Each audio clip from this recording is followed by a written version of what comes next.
Alam ko maraming nahihirapan sa atin na dito sa ating mga unit, dito sa ganitong type ng unit o kahit sa unit ng airgun, kahit aling unit yan. Meron talaga tayong upgrade na po pwedeng gawin. Ngayon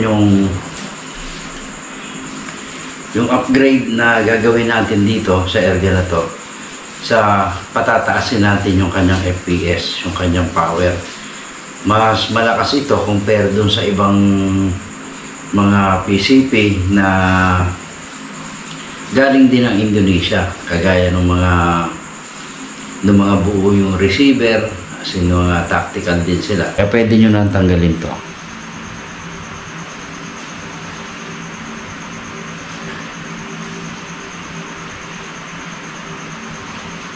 Pwede nyo tanggalin yan. Kasi ito na yung maghahawak dyan. So ayan, kapag ganito na yung isala, ayan, nasa gilid yung pwede natin ibalik yan ng konti.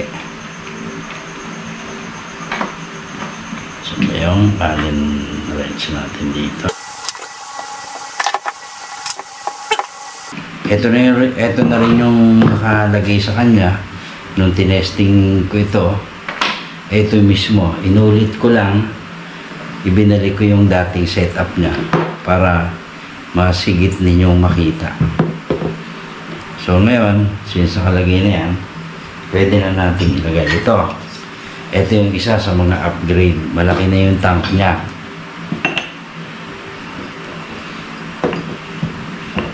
Yan. Napakalaking bagay ng power play nun sa airgun talaga, especially sa mga bolt action. So ayan, since nakalagay na yung tank regulator at saka yung kanyang power plenum, pwede na natin ilagay yung barrel. Yan, ito yung marking ng ibabaw.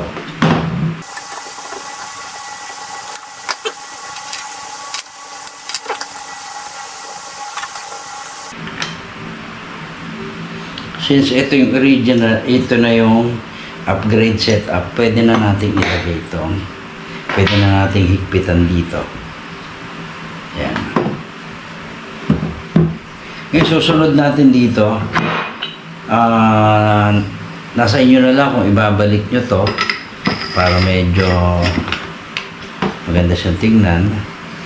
Yan.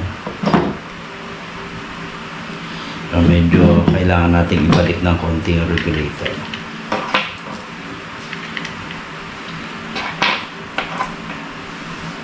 Nasaan ba yung allen dito? Para dito. Ito nga tayo. Hindi ito pala. Yan.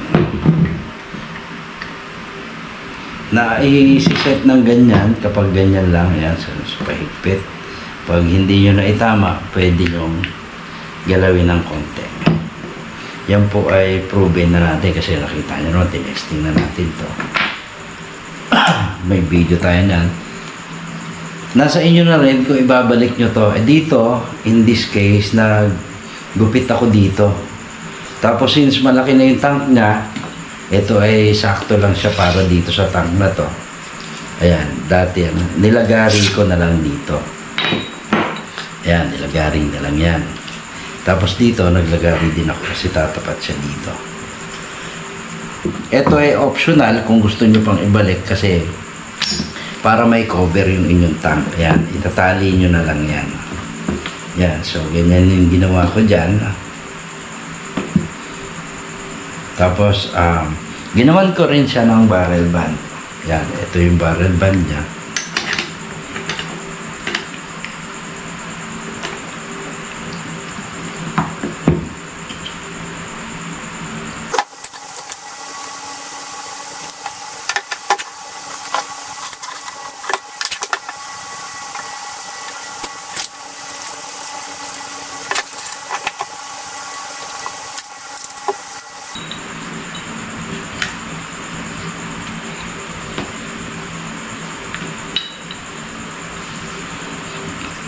And then, ito yung silencer niya.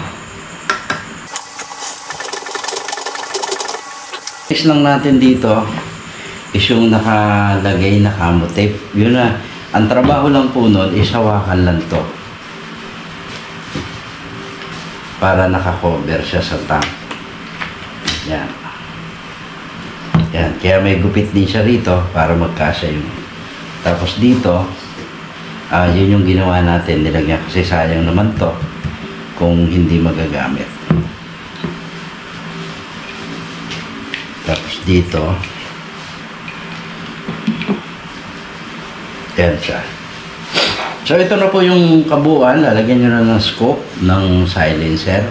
Ayan na po yung silencer niya. Meron na. So ayan.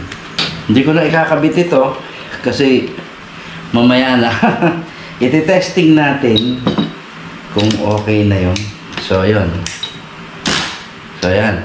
Kung mapapansin nyo, tumutunog talaga yung nagbabounce pa. So yun. Ganon siya kalakas. Kapag may hangin yan, lakas na siya talaga. Ito, kanina ko lang tinanggalan ng hangin para maipakita ko sa inyo. Magamit ko sa tutorial. Inayos ko rin yung trigger niya para mas malambot. Kasi ito po, normal na medyo matigas compare doon sa ibang mga receiver o PCP. Ayan o, mapapansin nyo, ang lakas niya kasi malaki yung hammer niya.